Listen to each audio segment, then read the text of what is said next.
Bonjour à tous, aujourd'hui nous allons voir en général l'utilité des formulaires instantanés sur Meta Ads et donc comment générer des leads à moins coût sur Facebook et Instagram.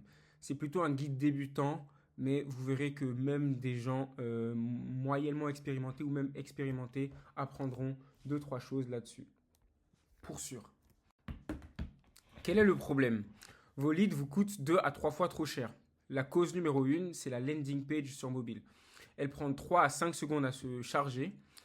Il y a souvent plus de 7 champs à taper au clavier. Il y a donc 60% d'omissions environ, souvent même plus, avant la soumission. Parce que vos potentiels leads n'ont pas que vous à penser, n'ont pas que le formulaire à penser. Donc il suffirait juste qu'un champ demande un petit peu d'effort mental à remplir, ils passent à autre chose parce qu'ils ont mille et une choses à faire dans un monde aujourd'hui en 2026 où tout va trop vite de toute façon.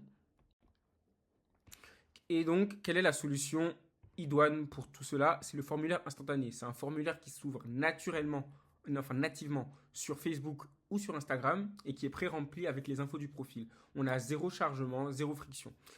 Je vous détaille le parcours que vos clients, enfin que vos potentiels leads verront, que vos leads, futurs leads, espérons verront.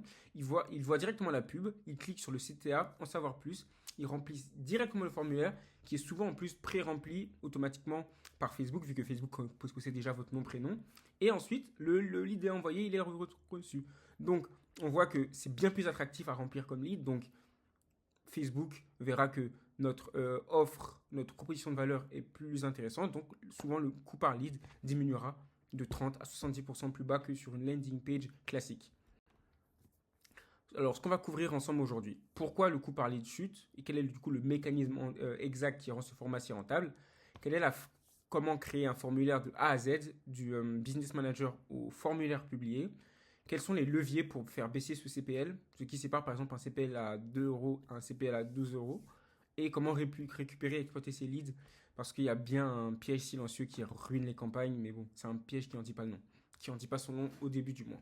Alors, pourquoi le coût par lead chute? Parce que sur la landing page, je l'ai un peu plus expliqué avant, parce que sur la landing page classique, on a du 8 à 15 euros de coût moyen par lead, on a un chargement de page externe, on a un formulaire complet à taper, on a une sortie du contexte Facebook, Instagram. Donc, comment dire, le prospect est déjà passé sûrement à autre chose et du coup, on a 60% d'abandon avant l'envoi. Et sur le formulaire instantané, on a 2 à 6 euros de coût moyen par lead, ce qui est quand même pas mal. On n'a aucun chargement externe, on a déjà des champs pré-remplis, on a l'utilisateur qui reste dans l'app et on a la conversion en 2 clics. Donc on voit bien que, encore une fois, la proposition de valeur est 1000 fois mieux et c'est normal que le prix chute et se divise de 3 à 4 parce que quelque chose de plus intéressant attire plus, donc en fait il coûte moins à Facebook d'être pushé. Donc Facebook le retranscrit sur les prix qu'il facture à l'annonceur. Donc, avant de commencer, ce qu'il faut sur la main, il faut d'abord un business manager Meta. Donc, il faut vous connecter sur business.facebook.com avec un accès à votre page. Une page Facebook active, du coup, c'est souvent votre page professionnelle, un formulaire qui est rattaché à cette page et pas au compte perso. Encore une fois, votre page professionnelle, votre page Facebook. Une politique de confidentialité avec une page web obligatoire parce que Meta refuse le formulaire sans elle. Une offre à proposer, un guide, des démos, essais. Euh, et donc, il faut absolument que le prospect sache ce qu'il va recevoir contre l'email qu'il va vous fournir. Ensuite, créer le premier formulaire, c'est-à-dire lancer la campagne prospect. Donc, Ad Manager, objectif prospect et le formulaire instantané, ce qu'il faut vraiment prendre en compte. Ensuite, choisir le format de l'intro. Le volume, il faut que ce soit un formulaire court avec qualitatif à la fois, c'est-à-dire un écran d'introduction avec plus de questions et surtout des questions discriminantes en fonction de votre domaine. Il faut aussi définir les questions comme j'en ai parlé un peu avant. 3 à 5 champs max avec en plus des champs méta pré-remplis tels que nom, prénom et 1 à 2 questions de qualification pour attirer que des leads qualifiés. Et aussi à la fin, ajouter une politique et un écran de fin. La politique, c'est pour respecter les privacy policy de Facebook. Et le message de confirmation avec le CTA, c'est pour continuer à nourrir le prospect. Alors, faut choisir plutôt entre volume ou qualité. Meta vous oblige à choisir entre deux formats. Le mauvais choix double votre coût ou divise par deux votre taux de conversion en aval. Le format plus de volume, c'est-à-dire qu'on a la soumission en un clic, on a un champ pré-rempli automatique, on a un coût par lead très bas et une qualité variable filtrée en aval. Et aussi, on a un format plus intentionnel. On a l'écran d'obligation obligatoire, on a l'étape de confirmation ajoutée, on a le coût par lead plus élevé, on a les leads beaucoup plus engagés. Donc vous voyez bien que c'est la partie jaune qui gagnera à long terme, enfin moyen long terme d'ailleurs. Et il faut tout faire pour se rapprocher vers le format plus intentionnel parce que c'est celui qui vous ramènera des leads plus qualifiés, donc des leads qui à long terme seront moins chers. Enfin, vous reviendront moins chers après avoir passé les étapes de setting, de closing, etc. Ensuite, là, nous allons voir 4 leviers pour justement faire chuter votre CPL. Il faut réduire les champs parce qu'au-delà de 5, ça c'est des stats, hein, au-delà de 5 questions sur le formulaire, le taux d'abandon double, comme je l'ai dit, le prospect il a mille et une choses à penser. Il n'en a pas vraiment envie de penser à tout ça. Donc il faut garder le strict minimum, le plus important, et le reste on voit après parce que de toute façon on va le recontacter, on va rediscuter avec lui pour le faire signer. Donc les informations importantes, on les aura et surtout s'il est intéressé, il les donnera lui-même de bonne grâce en fait, enfin de bon vouloir disons. Ensuite, il faut soigner le visuel de la pub. L'image rapporte 70% du clic, que ce soit l'image ou la vidéo d'ailleurs. Le visuel fait baisser le CPL bien plus que le ciblage, surtout en 2026. C'est le visuel qui fait le ciblage et non l'inverse. Alors qu'avant, on pouvait dire que c'était 50-50. Aujourd'hui, on est vraiment sur le 70. Et je suis gentil, je pense qu'on a encore beaucoup plus. Et aussi, il faut utiliser une note d'enclage parce qu'il faut laisser de l'algorithme avantage plus de méta. Trouver ses prospects, il est en place depuis, enfin, il est testé, il est en place depuis des années. Aujourd'hui, il est extrêmement performant et il sait quoi faire. Il faut juste lui donner le bon budget et surtout les bonnes ads, enfin non, les bonnes créatives. Le reste, il saura se débrouiller parce que si je lui donne des ciblages trop étroits, c'est un peu comme quelqu'un de trop intelligent que j'essaierai d'étriquer dans une box, ça ne passe jamais. Je lui laisse le plat en place et il me renverra ce que je recherche, c'est-à-dire des bons leads, des leads qualifiés, prêts à ce que je les signe. Ensuite, il faut aussi tester 3 accroches en parallèle. Le test est évidemment la base sur toute campagne méta. Une seule accroche, c'est un coût figé. Surtout, je ne peux pas en fait comparer, faire quelque chose. Peut-être que mon accroche elle est moyenne, mais je le saurai jamais. Peut-être qu'elle est bien, mais peut-être qu'une autre accroche est encore mieux. Donc, je sais que je devrais plus me livrer vers cette accroche-là, disons. Donc, on a 3 variations moyennes de 25 à 40%. Trois variations en moyenne diffèrent de 25 à 40%. Et du coup, si vous arrivez à faire baisser le coût de votre lead de 40%, vous serez très heureux. Donc vous voyez que c'est très important pour le prix du lead. Donc le piège que la plupart des gens ratent, c'est que en fait, par défaut, en fait, les leads restent bloqués dans Meta. Vous les exportez pas vraiment manuellement sur CVE et en CSV. Et le résultat, c'est qu'ils refroidissent et la conversion s'effondre parce que le temps que vous les récupérez, etc., c'est beaucoup trop long.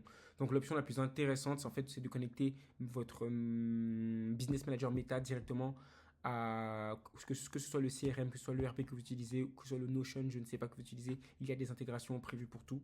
Zapier, Make, HubSpot, Brevo, Salesforce. En quelques clics, le déclenchement est instantané direct. On a aussi le Web Custom, c'est un peu plus avancé.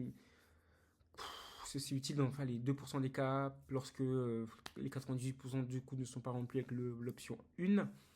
Donc du coup on a une connexion directe avec votre API sur l'Apps Lead Center. Je peux vous le mettre en place. C'est pas si compliqué, mais c'est souvent inutile, over complexe pour quelque chose qui est déjà possible avec l'option 1. Et surtout l'option 3, c'est l'option dépannage, mais l'option à éviter au maximum. Il faut télécharger. On est plus en 2000 en fait. Faut aller plus vite. Et non, c'est pas les résultats ne sont pas du tout garantis avec cette méthode-là. Donc, en plus de tout cela, les 3 principaux indicateurs à suivre, on a du coup le coût par lead, une référence saine en fonction du secteur ici, on a entre 2 et 8 euros en B2C, entre 10 et 25 en B2B. On a le taux de qualification, c'est-à-dire le pourcentage de leads jugés exploitables par le commercial. La cible, c'est plus que 40% pour voir si si la campagne a pu attirer des leads qualifiés, enfin des leads intéressants, donc qualifiés, et donc si la campagne est tout simplement bonne. Et quand je dis la campagne bonne, c'est plus en fait les, euh, les créatives. Est-ce que les créatives ont été convaincantes pour Facebook et pour ses utilisateurs? Et évidemment, le plus important, le CAC, le coût par client signé, c'est le seul indicateur à écouter religieusement parce que c'est lui en fait, avec votre CAC, vous pouvez limite voir votre EBITDA, en fait. Donc, c'est vraiment le vrai indicateur qui peut juger sur la rentabilité. C'est le seul indicateur qui est lié à une rentrée d'argent. Parce que tout le reste, en fait, est lié à des coûts. Mais le CAC est celui qui est aussi lié à une rentrée d'argent. C'est-à-dire qu'il augmente que. Enfin, non, il ne diminue que lorsque de l'argent rentre. C'est-à-dire un client est signé. Et il faut du coup toujours garder ça en tête. Et ne pas oublier que c'est vraiment l'indicateur roi. Qu'il faut le maintenir en tête. Donc, voici votre checklist avant la publication de vos ads pour vérifier que vous êtes bien prêt à lancer. Est-ce que votre page Facebook est reliée, ainsi que la politique de confidentialité en ligne?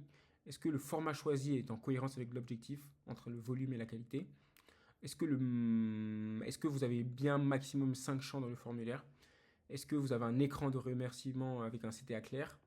Est-ce que l'intégration CRM ou Zapier est configurée et testée, c'est-à-dire fonctionnelle? Est-ce que vous avez un workflow de relance dans les moins de 5 minutes dès que le lead a soumis le formulaire prêt à tourner? Évidemment, est-ce que vous avez prévu un budget de test pour 5 à 7 jours minimum parce que des tests sur 2-3 jours, ce n'est jamais assez. Pour Facebook, qui a quand même besoin de temps pour s'optimiser, ainsi que le Pixel, qui a aussi besoin de temps pour s'optimiser et pour comprendre exactement ce dont vous avez besoin. Donc, on a 3 principes ici à retenir pour être sûr d'avoir un CPL bas et surtout de façon durable.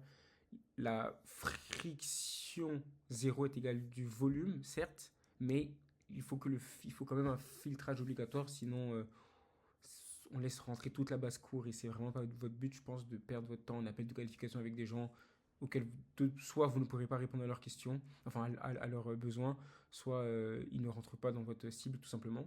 Il faut que le visuel et l'accroche soient exceptionnels parce qu'ils font plus que le ciblage. Le ciblage, de toute façon, on laisse Meta gérer pour la plupart. Il est plus intelligent, enfin, du moins, il en sait plus que nous sur sa propre plateforme, ce qui est un petit peu normal de vous à moi. Mais le visuel et l'accroche, c'est nous qui la fournissons, c'est nous qui les fournissons et c'est le plus important. Il faut vraiment prendre cela en compte. Et bien évidemment, le formulaire, lui, ne vaut rien sans relance dans les 5 minutes parce que, comme je l'ai dit, la stat, les leads ont d'autres choses à penser, ils ont d'autres choses à faire, ils ont leur propre business aussi pour la plupart. Donc il faut faire le chemin vers eux pour qu'ils puissent le faire vers nous. Et ensuite,